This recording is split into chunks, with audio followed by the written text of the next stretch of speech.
Logan, my man, how you doing? Good, good. How are you? Really good, thank you. Want to do a breakdown with you, your match against Delvin Hamlett. I think potentially one of the closest, and some could say the most controversial match yet in Power Slap history. Let's talk about it before we get into it. Delvin, as a competitor, I'm sure you knew that you had 30 plus pounds on him. Did you think it was going to be a cakewalk? Honestly, yeah, but um, I wasn't trying to be cocky. I was trying to be humble, and I saw his match against Jonathan, and I knew he had power, and I knew he had a chin. So I was really looking forward to it, honestly, and I knew it wasn't going to be a cakewalk because just how his match went with whatever his name is, I forgot. Yeah, I hear you, my man. In a weird way, living with your competitor, very different than any other sport, really, be on a reality show in that kind of format. What was it like being there against guys that, the day before you're slapping it, you were probably sharing drinks with them or whatever, playing in the pool, and then you've got to slap them, the next day or the next week? Yeah, I mean, it wasn't that bad. Delvin was kind of quiet in the house. I mean, he's kind of kept to himself, and it wasn't really like. I mean, same with me. I guess I was really only with Zach or Brandon and Eddie. Mhm. We were all just hanging out, but I wouldn't say it was. It wasn't that much different. Besides, like after the seeing him after the match was probably like the more awkward part. But before, it's kind of like we're here for the same thing, the same goals. Yeah, So it wasn't I that hear, bad. my man. Let's run the fight footage. So as we said, man, you got 3 inches, 30 plus pounds, slap score about 70 higher than Delvin. But as we see in the first match, the guy's definitely got some heart to him for sure. Oh yeah. So Delvin wins the coin toss. Tell me what's going through your mind right now.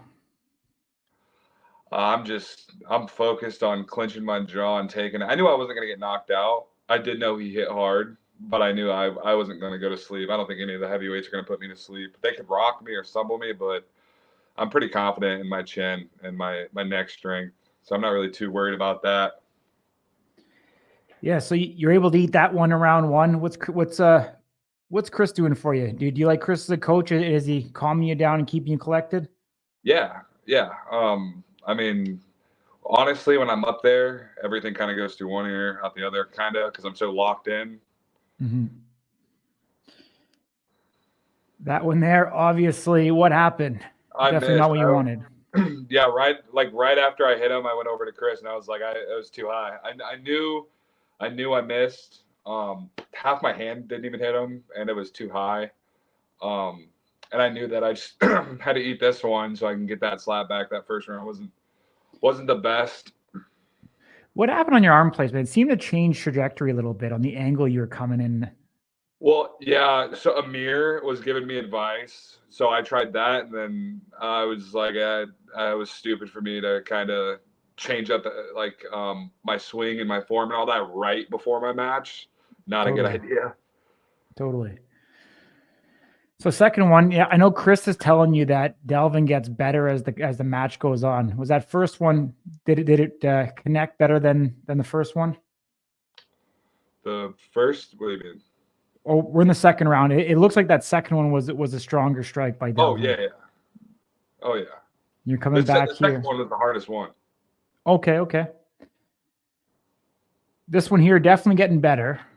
Yeah, that one felt good. That's right after after the first round, I reset my mind and went back to what I've been doing. Mm-hmm.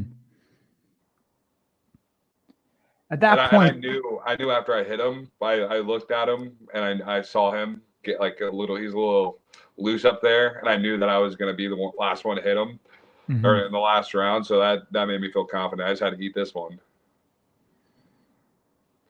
I think out of all the slaps, this one I felt like I took that one the best. Like in my head, it felt like it. the last one, yeah. But watching the match, I kind of got mad at myself. I knew like I left a lot out there. Honestly, I don't know what was going on. He was telling me, Chris was telling me right here that I like this is what would end the match. If I put him to sleep, I win. Yeah. So I knew this one had to be a good slap. Like I couldn't mess up. I couldn't step. I couldn't do anything, or else I'd lose the match. Like this has to be my best slap. Did you think at this point, you know, you see the delayed reaction kind of gave me vibes of like Cody Cox when he ruptured his eardrum a little bit, almost like a standing, you know, standing 10 count. Yeah.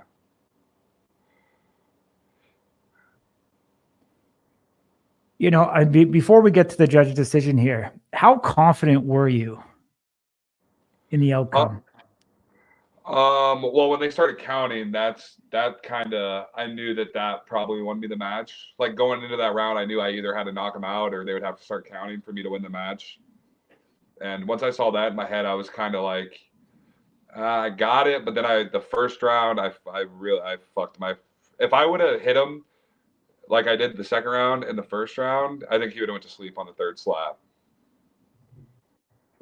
Gotcha.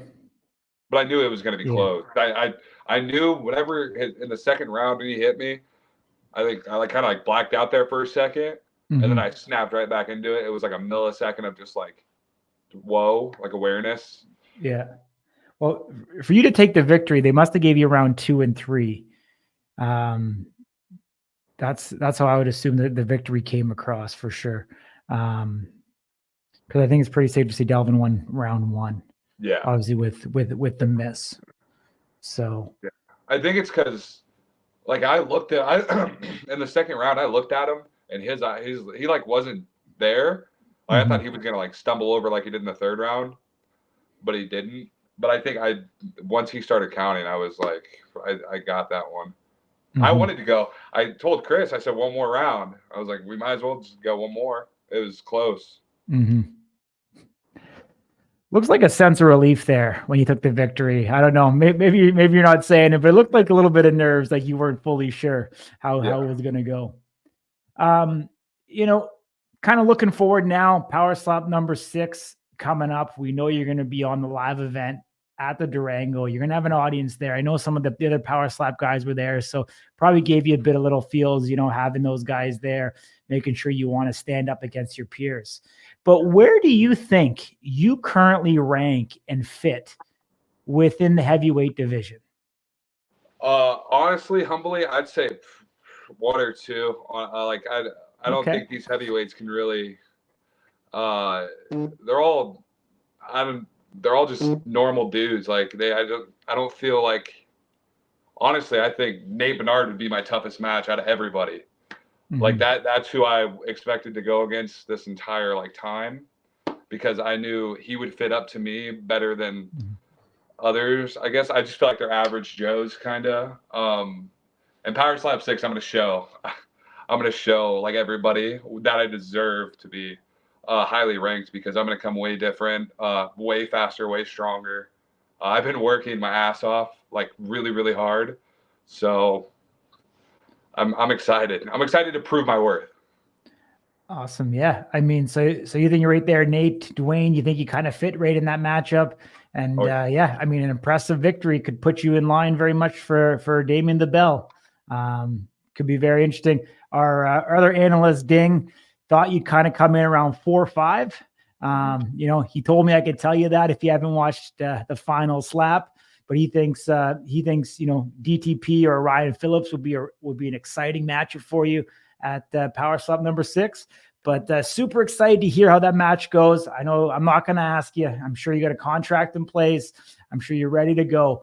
But, you know, without giving away who it is, what can people expect from you come that live event? Oh, my power for sure. My swing speed. You can watch all my matches. I won't look the same at all. I'm coming very different. I'm using my entire body. I have really strong legs, really strong hips. I'm putting all that into my power. You're going to see some speed and some power that no other heavyweight really has. Awesome, my man. Looking forward to getting you back as soon as that fight is announced. Frank, you know, released, I guess, the second match. We know KO Chris and Emmanuel Munez. He also just released that Robert Trujillo and Dallas Maron will be fighting on the card. So I'm sure we'll get you back probably here in a week or two, and we'll do a fight breakdown, whoever you go up against. Appreciate you joining me, my man. Look forward to talking to you soon. Thank you.